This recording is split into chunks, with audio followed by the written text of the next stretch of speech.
Zee 24 तास एक पाऊल पुढे। धुळ्यात उसळलेल्या दंगलीच्या पार्श्वभूमीवर मुख्यमंत्री आणि उपमुख्यमंत्र्यांनी जिल्ह्याचा दौरा केला। यावेळी गृहमंत्री आर पाटलांनी दंगल बेरोजगारी आणि गरिबीमुळे झाल्याचं आश्चर्यकारक वक्तव्य केलंय।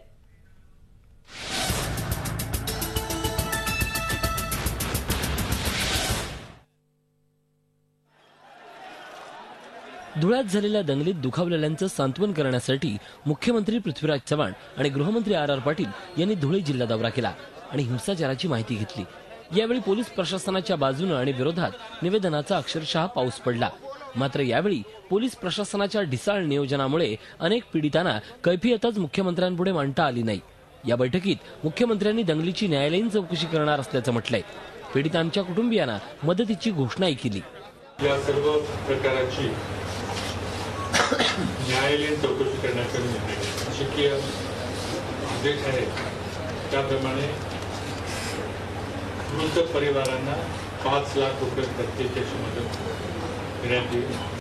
धुळ्यातील दंगल ही कायदा आणि सुव्यवस्थेचं अपयश नसून बेरोजगारी आणि गरिबीमुळेच दंगल झाल्याचं आश्चर्यकारक वक्तव्य गृहमंत्र्यांनी केलंय।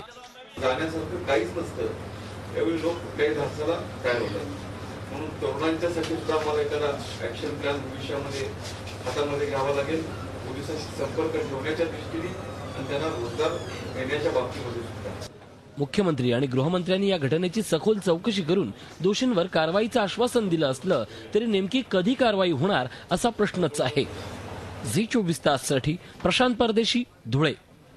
झी 24 तास एक पाऊल पुढे।